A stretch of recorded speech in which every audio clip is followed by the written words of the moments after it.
ఆకాశవాణి ప్రాంతీయ వార్తలు చదువుతున్నది పొన్నగంటి సుధా. ముందుగా ముఖ్యాంశాలు. ఉపరాష్ట్రపతి సిపి రాధాకృష్ణన్ ఈరోజు విజయవాడ కనకదుర్గమ్మ వారిని దర్శించుకున్నారు. పర్యాటక రంగానికి సంబంధించి గత 15 నెలల్లో 10,644 కోట్ల రూపాయల పెట్టుబడులు వచ్చాయని మంత్రి కందుల దుర్గేష్ వెల్లడించారు. రాజధాని అమరావతి నిర్మాణ పనుల్లో ప్రస్తుతం 10,000 మంది కార్మికులు పనిచేస్తున్నారని మంత్రి నారాయణ తెలిపారు. భారత్ బంగ్లాదేశ్ జట్ల మధ్య Asia cup T20 cricket match ఈరోజు రాత్రి 8 గంటలకు ప్రారంభమవుతుంది. ఇక వార్తల వివరాలు. దసరా ఉత్సవాలకు విజయవాడ వచ్చిన ఉపరాష్ట్రపతి సిపి రాధాకృష్ణన్ ఈరోజు విజయవాడ కనకదుర్గమ్మ వారిని సతీ సమేతంగా దర్శించుకున్నారు. ముందుగా ఆలయానికి చేరుకున్న ఉపరాష్ట్రపతికి రాష్ట్ర గృహ నిర్మాణ శాఖ మంత్రి కొలుసు పార్థసారథి, ఆలయ అర్చకులు స్వాగతం పలికారు. దుర్గమ్మను దర్శించుకున్న ఉపరాష్ట్రపతి ప్రత్యేక పూజలు చేశారు. అనంతరం ఆలయంలోని మీడియా పాయింట్ వద్ద ఉపరాష్ట్రపతి మాట్లాడుతూ, Andhra Pradesh will develop and Andhra Pradesh will attain a tremendous growth so that the people of Andhra Pradesh will be always with prosperity. That is my prayer today at the feet of the goddess, and I wish you all once again a very happy Navaratri. Vijayawada is one of the most progressing city in the whole of the country. It is the fastest growing city, and I wish you all a better growth every time. అంతకుముందు విజయవాడ చేరుకున్న ఉపరాష్ట్రపతి దంపతులకు ముఖ్యమంత్రి నారా చంద్రబాబు నాయుడు విమానాశ్రయంలో స్వాగతం పలికారు. రాష్ట్ర assembly వర్షాకాల సమావేశాలు కొనసాగుతున్నాయి.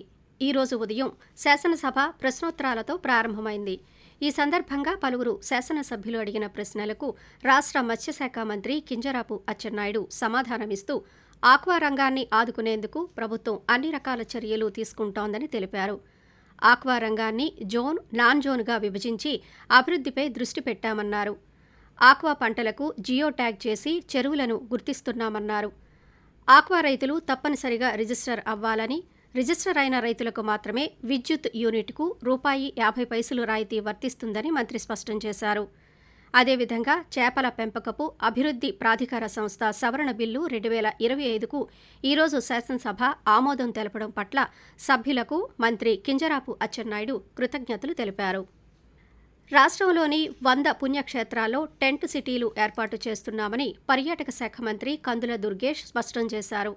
ఈ రోజు ఆయన శాసనమండలిలో మాట్లాడుతూ పర్యాటక రంగానికి పారిశ్రామిక హోదా ఇచ్చిన ఘనత ఎన్డీఏ కూటమి ప్రభుత్వానిదేనన్నారు.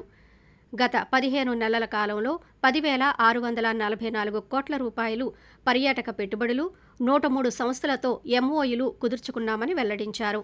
2024-29 కాలానికి నూతన పర్యాటక పాలసీని తీసుకువచ్చామని మంత్రి వివరిస్తూ, 2024-29 గాను ప్రత్యేకమైనటువంటి పర్యాటక పాలసీని తీసుకురావడం జరిగింది అధ్యక్ష. దీని ద్వారా పారిశ్రామిక ఇన్సెంటివ్స్ ఏవైతే ఇస్తున్నామో వాటిని దృష్టిలో పెట్టుకుని అవి వాటి క్యాపిటల్ ఇన్సెంటివ్స్ కానివ్వండి, పవర్ ఛార్జెస్ కానివ్వండి, ఎస్జిఎస్టీ కానివ్వండి, వీటన్నిటికీ సంబంధించినటువంటి రీఎంబర్స్మెంట్ ఇవ్వడం వల్ల ఇవాళ ఈ 15 నెలల కాలంలోనే మనం 10,644 కోట్ల పెట్టుబడులతోటి 103 సంస్థలతోటి ఎంఓయూలు కూడా కుదుర్చుకున్నాం అనేటువంటి మాట మీకు మనవి చేస్తున్నా అధ్యక్ష. రాజధాని అమరావతి నిర్మాణ పనుల్లో ప్రస్తుతం 10,000 మంది కార్మికులు పనిచేస్తున్నారని రాష్ట్ర పురపాలక, పట్టణాభివృద్ధి శాఖ మంత్రి పి నారాయణ తెలిపారు. విశాఖ ఉత్తర నియోజకవర్గ శాసనసభ్యులు పి విష్ణుకుమార్ రాజు శాసనసభలో అడిగిన ప్రశ్నకు మంత్రి సమాధానమిస్తూ అమరావతిలో సిఆర్డీఏ నుంచి 21 పనులు, ఏడీసీ నుంచి 64 పనులు జరుగుతున్నాయని చెప్పారు. రాజధానిలో ట్రంక్ రోడ్లు, లేఅవుట్ రోడ్లు, ప్రభుత్వ భవనాలు, ఉద్యోగుల నివాసాల నిర్మాణాలు వేగంగా జరుగుతున్నాయని చెప్పారు. 2026 మార్చి 31 నాటికి 3,500 ప్లాట్ల నిర్మాణం పూర్తవుతుందని మంత్రి వివరిస్తూ, టెండర్లు పెరగటం జరిగింది, కాంట్రాక్ట్ అలాట్ చేశాం, వర్క్ ఎంతో వేగవంతంగా జరుగుతుంది అధ్యక్ష. దాదాపు 10,000 మంది పైగా ఈరోజు యాక్చువల్ వర్క్ చేస్తున్నారు. ఈ యొక్క అధికారులకు ఏదైతే భవనాలు ఉన్నాయో అదేవిధంగా ఎమ్మెల్యేలు, ఎమ్మెల్సీ అది మాత్రం మార్చి 31కి 4,000 హౌస్ అధ్యక్ష. 4,000లో 3,500 మార్చి 31కి పూర్తవుతాయి అధ్యక్ష. ఆ విధంగా యాక్చువల్ వర్క్ జరుగుతుంది. మిగతా అన్ని షెడ్యూల్ ప్రకారం యాక్చువల్ జరుగుతుంది అధ్యక్ష.